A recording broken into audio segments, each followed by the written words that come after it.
अगर परिश्रम, कठिन परिश्रम या ये कह लो कि अपने हिसाब से 100% तुमने मेहनत किया है और उसके बाद भी तुम विफल हो रहे हो, चाहे अपने रिश्तों में, अपने काम में या फिर अपने पूजा पाठ में, कहीं पर भी, तो याद रखना कि तुम अगर एक और प्रयास कर लो ना, तो ज़रूर जीत जाओगे। क्योंकि तुमने वो सारी चीज़ों को हासिल कर ली है, तो अब तुम्हें रोकने वाला कौन है? कोई नहीं है। बस ये था कि वो शायद समय सही नहीं था। ये मान लो और विश्वास करके एक और प्रयास करो। क्योंकि परिश्रम, अच्छे कर्म और सत्य वचन, इसकी शक्ति बहुत होती है, बहुत ज़्यादा।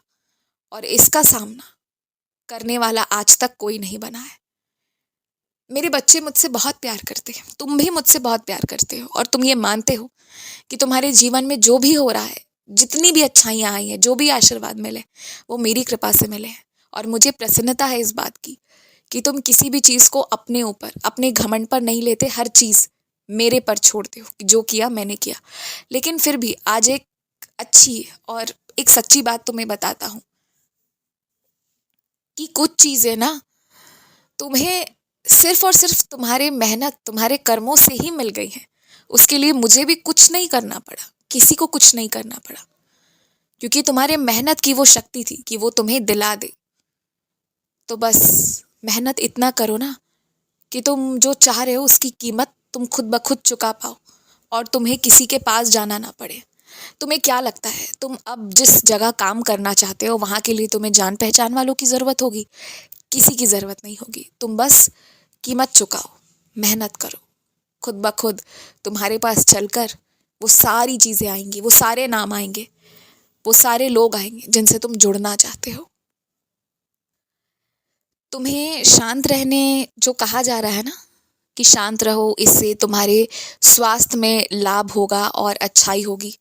पर बात यह है ना कि तुम्हें शांत इसलिए किया जा रहा है, शांत रहने, मन को शांत रखने इसलिए कहा जा रहा है क्योंकि अगर तुमने बोलना शुरू कर दिया ना, तो कुछ लोगों की बोलतियां बंद हो जाएंगी।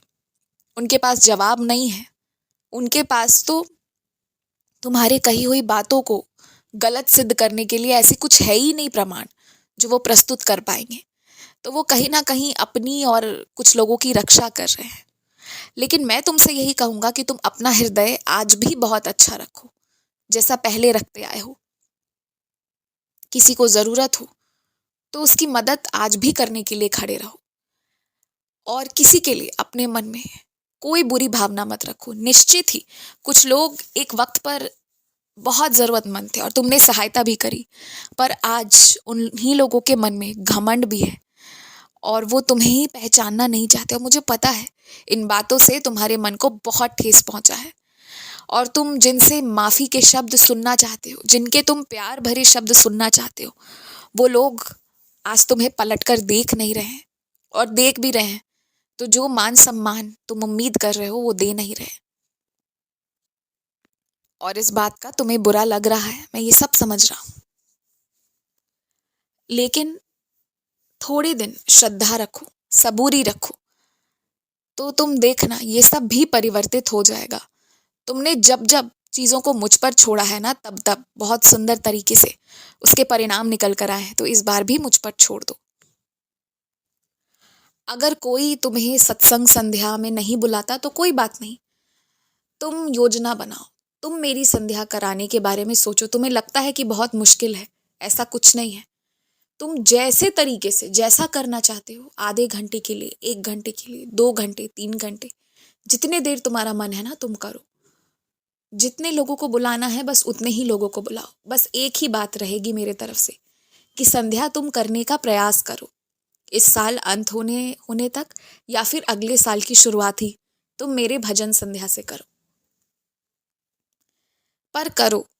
और प्रयास बस इतना करना कि उतने ही लोगों को बुलाना जितनों को तुम भरपेट खाना खिलाकर वापस भेज सको।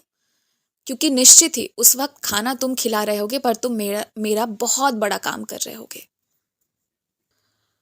उस प्रसाद को पाने के पश्चात कुछ लोगों के दुख दर्द तो मिटेंगे ही, कुछ लोगों के बड़े बड़े रोग भी नष्ट हो जाएंगे। तो ये सेवा मैं तुम्हें दे रहा हूँ। तुम एक बार सोचो शुरुआती दौर में तुम्हें कठिन लग रहा है और सबसे बड़ी बात है तुम्हें ये लग रहा है कि कहीं सभी लोग राजी ना हुए तो क्या होगा। मैं सच कहता हूँ, तुम मेरा नाम लेकर एक बार बात करना शुरू करो, सारे इंतजाम हो जाएंगे, दो चार लोग और जुड़ जाएंगे जो सिर्फ कार्य प्रयोजन में तुम्हारा साथ देने आएंगे। और इस तरह से ये सब कुछ बहुत अच्छे से हो जाएगा और तुम्हारे घर भी शुद्ध और पवित्र हो जाएगा। तुम इस बारे में सोचो और प्रयास करो। और एक बात तुम्हारे लिए कह रहा हूँ, खासकर तुम्हारे लिए, तुम इसका ध्यान रखना कि हर जगह ना तुम्हें खाने की ज़रूरत नहीं है। जो खाना मैं देकर भेजता हूँ ना, तुम वो खाओ। जहाँ पर तुम्हारी बजाय कोई और खा ले, किसी और का पेट भर जाए ना, तो उस वक्त वो उसके लिए छोड़ दो, क्योंकि तुम्हारी तो मैं पूरी कर देता हूँ ना। कभी कभी स्वाद पर ध्यान कम दो और जो आशीर्वाद वाला डिब्बा मैं देकर भेजता हूँ ना, वो खा लिया करो। पर कोशिश करो कि तुम किसी के ऋणी मत रहना। बस इस बात का ध्यान रखना। खुश रहो।